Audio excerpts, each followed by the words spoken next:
merci au service communication de la ville pour la réalisation de ce film. Merci Émilie, merci Nicolas. Alors Nicolas, je dis Nicolas au pluriel parce qu'il y en a deux. Et j'aimerais qu'on les applaudisse une nouvelle fois.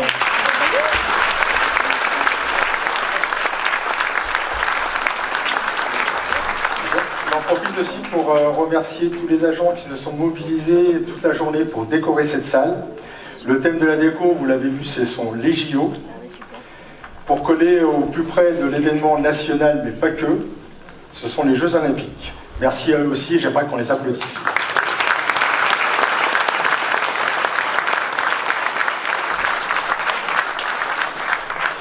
J'invite maintenant les élus du conseil municipal à m'accompagner sur scène. S'il vous plaît.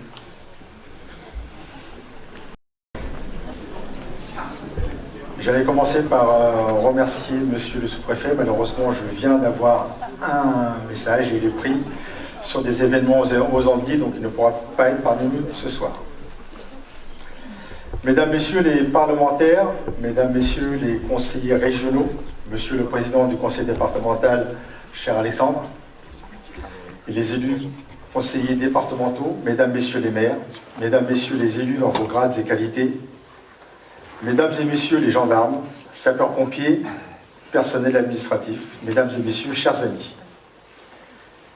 C'est un réel plaisir de vous voir aussi nombreux ce soir pour ce rendez-vous traditionnel de début d'année.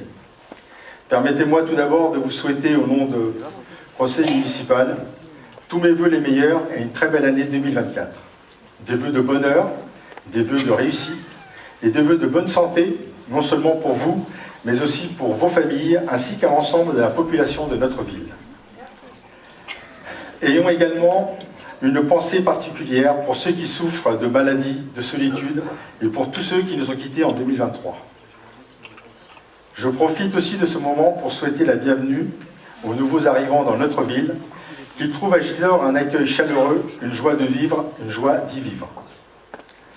La cérémonie des vœux, c'est aussi l'occasion de rendre hommage et de remercier toutes les forces vives qui œuvrent chaque jour sur notre territoire et qui rendent notre quotidien meilleur. Merci à nos gendarmes, nos sapeurs-pompiers, nos soignants, qui veillent sur nous et notre sécurité jour et nuit.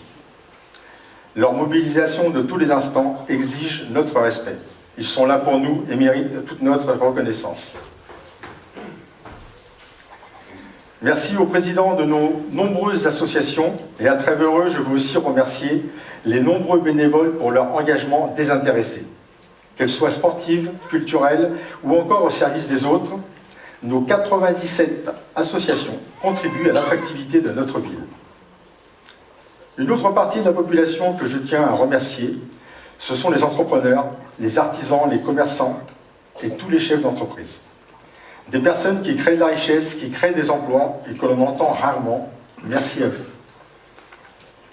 Merci également à nos agents pour leur dévouement au service de tous les Gisorsiens et pour leur sens du service public. Nous avons la chance à Gisors d'avoir des agents de grande qualité, à nous élus de mettre en avant leurs compétences avec des projets les valorisant davantage. Et enfin, merci à tous les élus, nombreux ici ce soir, parlementaires, conseillers régionaux, départementaux, municipaux. Ils s'engagent avec conviction et des valeurs républicaines et ils méritent le respect de tous. Avant d'aller plus loin, je voudrais revenir sur un événement qui nous a tous marqués. Plus qu'un événement, une vraie perte pour notre ville, le décès de Carole Levillain. Adjointe en charge du lien social et de la proximité sur ce mandat et adjointe en charge du patrimoine sur notre mandat précédent. Carole était très investie au quotidien pour notre ville. Elle m'accompagnait sur les visites de quartier et était très appréciée des habitants. Sa bonne humeur était contagieuse, elle nous manque. Avec son mari Eddy, elle a grandement contribué à la réussite des 50 ans du jumelage avec Rigolsberg. Elle a marqué de son empreinte cet événement majeur. Il sera difficile de faire sans elle à présent. Ce soir, je tenais à lui rendre hommage. Elle a marqué Gisors de son empreinte. C'était une adjointe dévouée à sa ville. Elle nous manque, nous ne l'oublierons pas.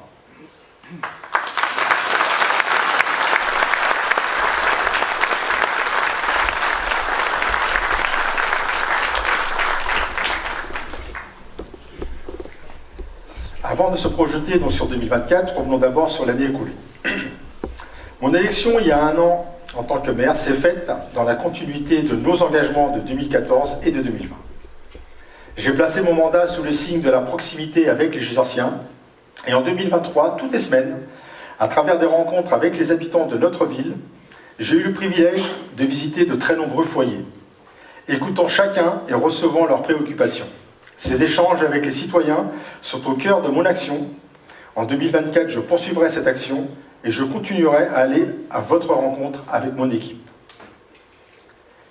En 2023, je me suis engagé à améliorer le quotidien et le cadre de vie des Gisorsiens. Ce sont des engagements qui me tiennent à cœur et qui sont au centre de mes préoccupations. Pour ce faire, nous avons investi dans de nouveaux matériels qui ont permis à nos 18 agents du service cadre de vie de contribuer activement à l'embellissement de notre ville, du canal, des espaces verts, des monuments, mais aussi du cimetière. La deuxième fleur a été maintenue. Nous sommes désormais en route pour la troisième. Maintenant, du côté des chantiers majeurs, le futur pôle culturel communautaire, après quelques problèmes rencontrés sur le terrain, le chantier a repris. Avec la communauté de communes du Vexin normand, c'est un réel choix politique et courageux de porter un tel projet en cœur de ville. C'est une véritable opportunité en termes d'attractivité pour notre ville, mais aussi pour notre territoire. On débutait également sur le site de l'ancien CCAS le chantier du nouveau pôle Petite Enfance. La réhabilitation de ce bâtiment est programmée avec une extension pour accueillir la crèche Pomme Cannelle à côté de la crèche Boule de Gomme. Ce nouvel espace pourra accueillir en tout 43 enfants, soit 4 de plus qu'aujourd'hui. Rendez-vous en fin d'année pour inaugurer ce pôle Petite Enfance en cœur de ville, dans un cadre plutôt agréable, proche du parc environnemental Frédéric-Passy. Le plan trottoir, quant à lui, se poursuit. Il y a eu les trottoirs de la rue du Mont-de-l'Aigle, de la rue Malard, de la rue du Bouloir. Et comme promis, je rappelle, ce sera 1 million d'euros d'investissement en fin de mandat. Côté voirie, la rue du Mont-de-l'Aigle a été entièrement remise à neuf. Notre patrimoine n'a jamais été autant mis à l'honneur en 2023. Il a été le théâtre de plusieurs actions, à la fois sur le plan culturel, événementiel ou touristique. Nos sites ont bénéficié d'une exposition presse remarquable avec notamment le passage du roadshow Eureka, l'agence d'attractivité du département de l'Eure, le lancement exceptionnel en nocturne de la saison culturelle, le bal chic et champêtre pour nos seniors, le K-Fest, le festival Metal Rock, Terre de Jeux 2024 et le nouveau festival de musique urbaine, pour ne citer que cela. Notre communication a pris aussi une autre dimension. Après le lancement du journal Le Petit Templier en début d'année, nous avons lancé un bulletin d'information trimestriel dédié aux agents municipaux. Nos réseaux sociaux, quant à eux, continuent leur développement et notre page Facebook atteint désormais plus de 12 400 abonnés. Et ce soir, dans cette lignée, nous lançons notre nouveau site internet. Il sera en ligne début février. La politique jeunesse, qui est une pierre angulaire de notre projet municipal, s'est aussi développée en 2023, à travers une série d'actions concrètes dans le sport, la culture, l'éducation et l'engagement citoyen. De nouvelles initiatives telles que le festival Urban Day, le permis citoyen qui a été renouvelé, la réouverture de Planète Ado, les graves sur les transfos électriques, le forum emploi-apprentissage, les mini-séjours et la semaine olympique nous ont permis de mettre en place une vraie politique pour les jeunes de notre ville. En 2023, un dossier complexe a rapidement nécessité mon attention. La problématique du camping de la ferme de Vaux. Comme j'ai pu l'expliquer de nombreuses fois, quel que soit le site de Gisors, ma préoccupation première reste la sécurité des personnes et des biens. Les autorités compétentes sont passées sur ce site exceptionnel, acquis en 1986 par la ville de Gisors. Elles ont émis un avis défavorable et à ce jour, en l'état, le camping n'est plus exploitable. Il y a entre autres des prescriptions que la ville n'a pas les moyens de lever. Je tiens néanmoins à souligner que sur ce dossier, l'aspect social a été traité et nous avons, accompagnés par les services de l'État et du département, relogé ceux qui avaient élu domicile sur ce lieu. Je tiens à remercier Monsieur le sous-préfet pour l'accompagnement sur ce dossier, ainsi que les services du département. Merci, Monsieur le Président. Sur ce dossier, il fallait agir. J'ai pris mes responsabilités.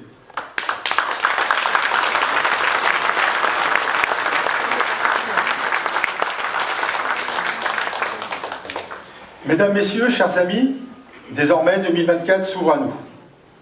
De nouvelles réalisations nous attendent et je suis fier de les porter avec mon équipe pour les Gisorsiens. Pour mettre en œuvre nos différents projets, je travaille étroitement avec nos partenaires institutionnels, l'État, la région, le département et la communauté de communes, et je les remercie par avance pour leur accompagnement dans les dossiers gisorsiens.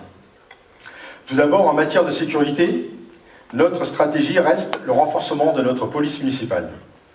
Nous avons pour objectif d'atteindre un effectif de 10 agents en fin de mandat, ce qui permettra d'avoir un service de qualité 6 jours sur 7, avec une amplitude horaire beaucoup plus grande pour un meilleur service rendu aux Gisorsiens en matière de sécurité du quotidien. Cette année, 2 ASVP viennent de rejoindre l'équipe pour davantage de proximité avec les usagers, mais aussi avec nos commerçants. Le patrimoine maintenant. Cette année marquera une pause dans les travaux de la muraille d'enceinte du château. La tranche 3 est reportée à plus tard. Mais ce n'est pas la fin de notre engagement sur ce site exceptionnel. Notre prochaine étape sera la remise en état de la spirale, un élément important de notre château pour accéder au donjon. Cette pause dans la restauration de la muraille va aussi permettre de démarrer dans quelques mois les travaux de notre église. Des travaux de conservation, restauration et nettoyage seront effectués sur tout l'édifice. Des travaux qui seront évidemment étalés sur plusieurs années, mais comme pour le château, à terme, notre église retrouvera sa splendeur qu'elle n'aura jamais dû quitter. Un autre sujet important concerne le développement de notre commune. Comme vous le savez, nous sommes actuellement engagés dans une démarche visant à revitaliser notre cœur urbain. Et prochainement, à proximité du pôle culturel, on verra le lancement des travaux de la place des Libertés. Cette place emblématique deviendra un lieu de rencontre et d'échange pour tous les Gisorsiens. Par ailleurs, une analyse approfondie va être menée sur les locaux municipaux vacants, comme la propriété rue des Fontaines que l'on vient d'acquérir, les bâtiments rue François Cadenne ou encore l'ancien conservatoire. Nous évaluerons attentivement les opportunités afin de mettre en œuvre des projets bénéfiques pour notre ville. Concernant les travaux de la station d'épuration, je vous annonce que le dossier avance conformément au calendrier établi. Le nouveau filtre presse de plusieurs tonnes vient d'être installé, comme on a pu le voir dans le reportage diffusé sur France 3 Normandie. La modernisation de cette infrastructure est cruciale pour assurer la durabilité de notre environnement. J'ai déjà évoqué plus haut la gestion et le développement de notre ville, mais tout ceci ne peut se faire sans nos agents. Le travail des services a un impact direct sur la qualité de vie des Gisorsiens. C'est pourquoi la formation de nos agents est un investissement dans l'avenir de notre ville. Des agents bien formés sont plus efficaces, plus compétents et surtout capables de faire face aux défis en constante évolution de notre société. C'est pourquoi nous continuerons et renforcerons le plan de formation de nos agents mis en place en 2023. J'ai aussi demandé aux services de mettre en place un véritable plan pour l'apprentissage. Nous avons un rôle important à jouer auprès de nos jeunes qui ont choisi cette voie de formation. L'apprentissage est à mes yeux la voie royale pour accéder à certains métiers et pas des moindres. Trop longtemps négligé et sous-estimé, l'apprentissage doit faire partie de la formation de nos jeunes, au même titre que toutes les autres voies de formation. Le cadre de vie, comme en 2023, continuera d'être une priorité. Embellir nos espaces publics, créer des zones de fraîcheur, créer des zones de loisirs, maintenir la ville propre, tout cela contribue à renforcer le lien entre les habitants et leur commune. C'est donc 3 agents supplémentaires qui viennent renforcer le service. Et sur la haute saison, nous aurons le renfort de 6 saisonniers au lieu de 3 habituellement. Par ailleurs, un plan annuel de nettoyage et un engagement des allées du cimetière sera également mis en place afin de garantir un entretien plus efficace de ce lieu de recueillement. Notre plan trottoir, quant à lui, se poursuivra en 2024 comme évoqué plus haut. Et côté voirie, la rue Jean Jaurès sera remise en état. Nous devons aussi continuer et entretenir nos bâtiments pour les maintenir en conformité. En 2024, des travaux sont prévus sur nos complexes sportifs. Le gymnase Mandela, tout d'abord, où la toiture sera entièrement refaite, et nous profiterons de ces travaux pour y poser des panneaux photovoltaïques pour rendre ce bâtiment autonome en consommation énergétique. Au gymnase Maurice Tassu, La toiture sera réparée pour le rendre définitivement étanche, afin d'envisager la remise en état du revêtement du sol pour assurer une pratique sportive dans de bonnes conditions. La sécurité et le bien-être des utilisateurs sont mes priorités. Toujours dans les équipements sportifs, le sol de la bulle au tennis sera également rénové et nous allons relancer le dossier Padel pour renforcer notre offre sportive sur ce secteur en pleine expansion. Nous allons également engager une réflexion approfondie sur l'avenir du complexe sportif de la Balassière, pour planifier dans les futures années des mises aux normes nécessaires. Nous consulterons les parties prenantes pour garantir une vision collective des travaux à réaliser. Maintenant, nos écoles. En tant que maire, je tiens à souligner l'importance que j'accorde à l'éducation de nos enfants. Et pour ce faire, nous devons garantir des conditions d'apprentissage optimales. Cela implique de poursuivre des travaux dans les écoles pour maintenir les infrastructures en bon état, mais aussi d'avoir des espaces de travail adaptés et sécurisés. Après avoir installé des brise-vues dans toutes les écoles afin de sécuriser les cours de récréation, ce sera la verrière de l'école Paul Éluard qui sera remplacée prochainement pour pallier au problème d'infiltration d'eau dans ce bâtiment. Et j'ai entendu les préoccupations de nombreux parents concernant la sortie de cette même école. Afin de résoudre ce problème, nous allons étudier la possibilité de créer une deuxième sortie qui permettra d'assurer la sécurité des enfants à la sortie des cours. Pour 2024, je souhaite aussi évoquer un sujet important, la transformation de l'ancien cinéma en un espace culturel. En investissant dans ce projet, nous allons créer un espace de rencontre et d'échange pour tous les passionnés de culture, tout en redonnant vie à un lieu qui a marqué l'histoire de Gisors. Côté culture, outre la saison culturelle toujours plus riche, diversifiée et passionnante, comme on a pu le voir récemment, une salle pleine à craquer pour le spectacle de Verino, et ce dernier week-end, un spectacle jazz-rock d'une excellente qualité. Nous lancerons un nouveau projet avec le sculpteur camerounais Dieudonné Fokou, en collaboration avec les jeunes Gisorsiens.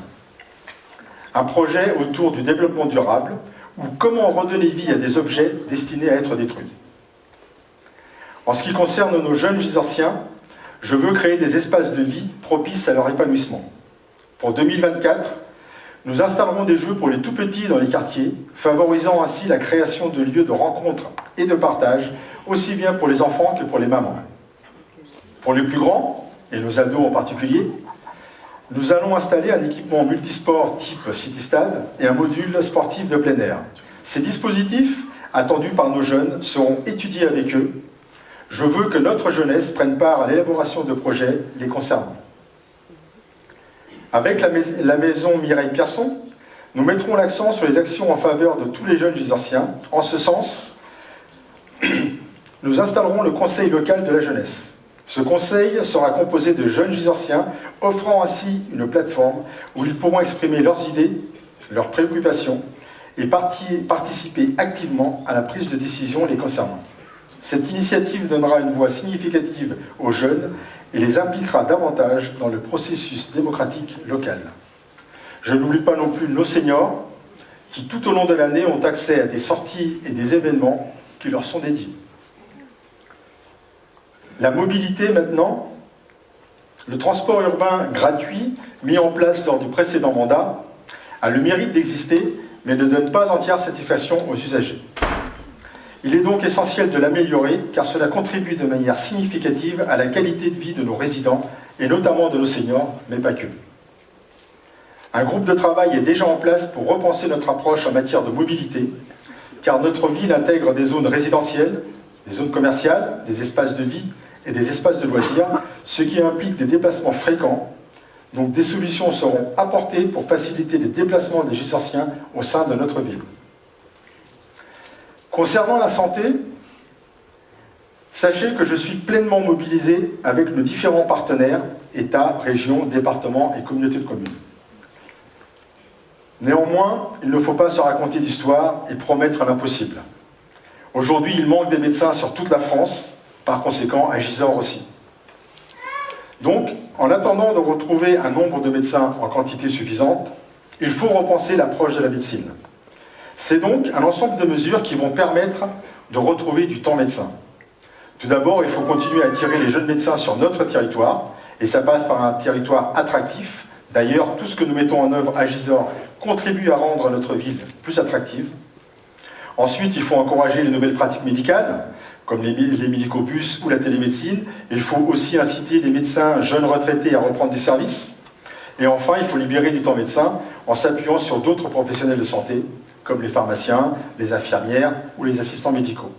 C'est toutes ces mesures qui permettront de retrouver du temps médecin, pour que chacun puisse se soigner dans de bonnes conditions. Je suis pleinement mobilisé sur cette question, et je travaille aussi de concert avec le directeur de l'hôpital, M. Barriot, qui est présent dans la salle. Nous avons la chance d'avoir un hôpital sur notre territoire, sur lequel d'ailleurs arrive bientôt l'IRM, et je remercie Alexandre de s'être battu à l'époque pour l'obtenir. Et aussi les travaux promis sur les urgences vont démarrer prochainement. Notre hôpital doit être le point central de l'offre de soins dans notre bassin de vie. Le département, avec son plan Ambition Santé, voté récemment, l'ARS, l'Agence régionale de santé, la communauté de communes et la région, sont des partenaires privilégiés dans ce domaine, et je sais qu'ils sont pleinement mobilisés à mes côtés pour apporter des solutions sur notre territoire. Je les remercie. D'ailleurs, très prochainement, il va y avoir des annonces concrètes sur des solutions pour notre territoire. Un autre sujet tout aussi important, il s'agit du handicap. Je veux mettre la question sur le handicap, et je lancerai rapidement une conférence sur ce sujet avec tous les acteurs locaux, qu'ils soient associatifs, professionnels, pilotés par les agents de la maison Mireille Pierson, afin de réfléchir sur tous les aménagements et services nécessaires pour garantir que personne ne soit laissé pour compte. Et aussi, garantir que tous les services municipaux soient accessibles aux handicapés, quel que soit le handicap.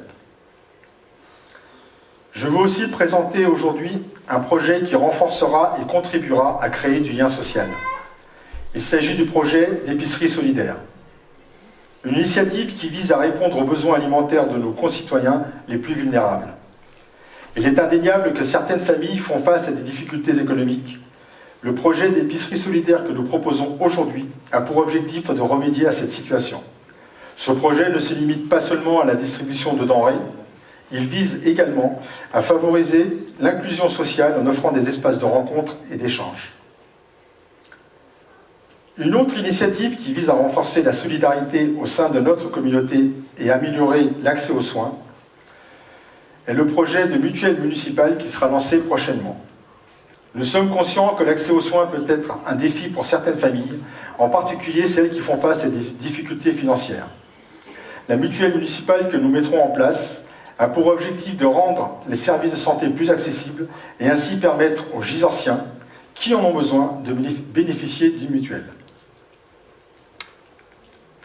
Un autre sujet, nous devons aussi apporter une réponse aux situations d'urgence dans lesquelles peuvent se trouver certains Gisorsiens. Des événements imprévus tels que des accidents de la vie, des situations familiales difficiles ou encore de lourdes difficultés économiques peuvent conduire des individus et des familles à se retrouver sans abri du jour au lendemain. C'est pourquoi je propose que nous travaillions à la mise en place d'un logement d'urgence au sein de notre commune. Ce logement temporaire offrirait un abri sûr et décent aux Gisorsiens qui se trouvent dans des situations critiques et qui ont besoin d'une assistance immédiate en attendant de refaire surface. Comme vous pouvez le voir, une année 2024 où les plus fragiles seront au cœur de mes préoccupations.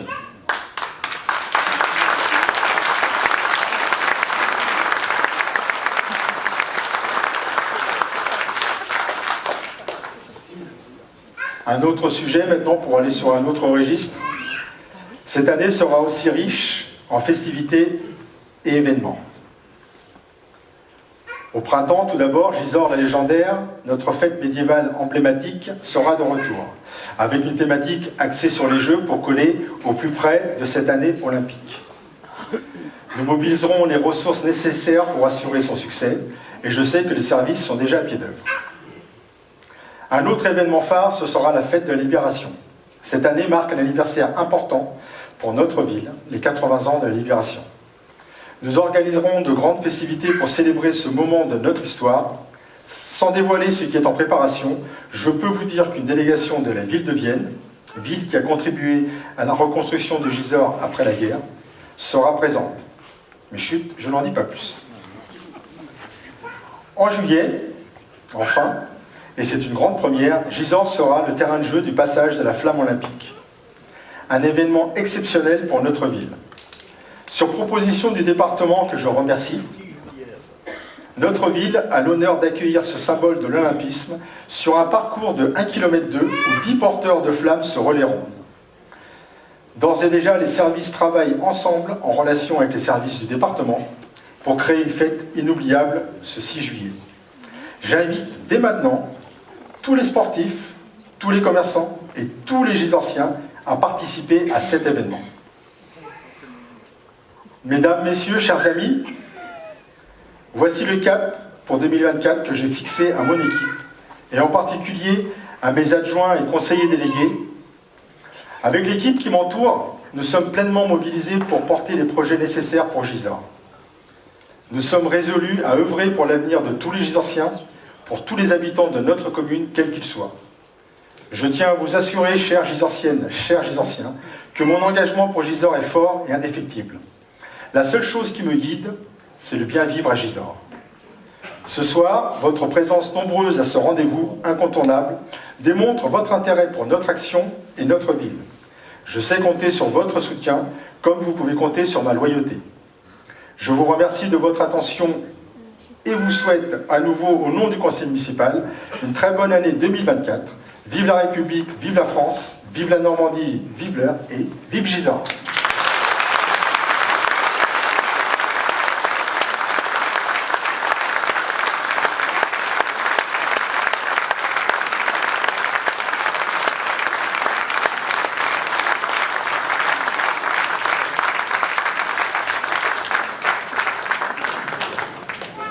Merci. Je voudrais maintenant mettre à l'honneur quelqu'un. Concernant le relais de la flamme olympique, j'en parlais tout à l'heure, nous avons l'honneur d'avoir un jeune Gisorsien qui sera porteur de flamme ce jour-là. Je vais donc passer le micro à Eugène et Christelle pour nous présenter ce jeune Gisorsien.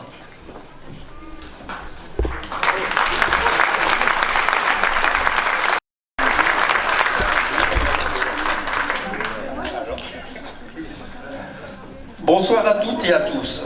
Monsieur le maire, vous adressez nos meilleurs vœux à titre collectif. Permettez-moi à mon tour de vous adresser les miens à titre personnel. Concernant le relais de la flamme, évoqué précédemment, je souhaitais maintenant présenter, mettre à l'honneur un jeune Gisorsien. Ce jeune Gisorsien se trouve parmi nous et je vous propose d'applaudir, de tous applaudir et demande à Alain Bégaud, mais c'est déjà fait, de venir nous rejoindre sur scène.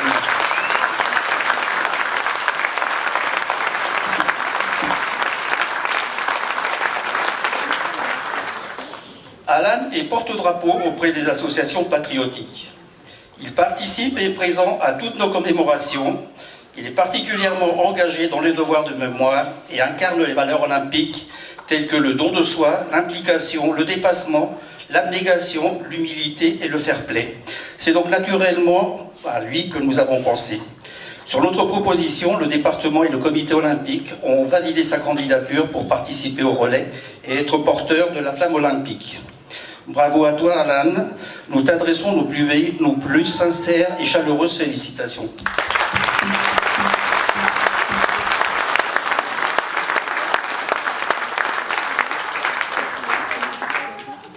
Alan, au nom de toute la ville, on te remet ce petit kit sportif et où tu verras, il y a aussi des petites choses. Il y a le jeu Gisorscom où une nouvelle carte va pouvoir être à ton effigie parce que voilà, c'est quand même un événement.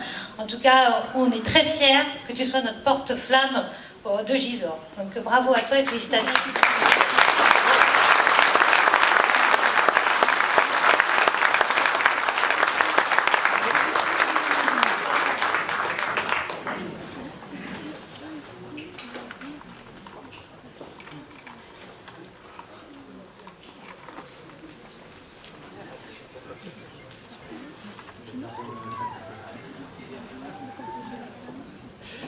Bonsoir à tous.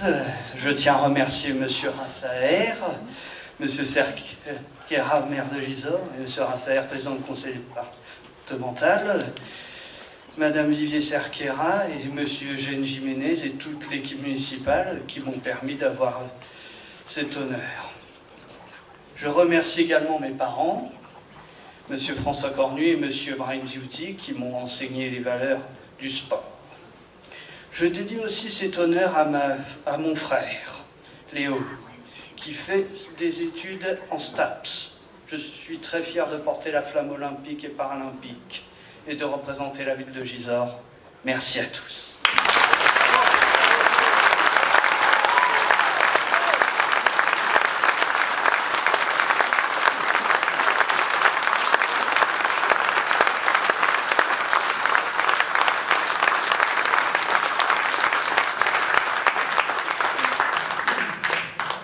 Écoutez, maintenant, on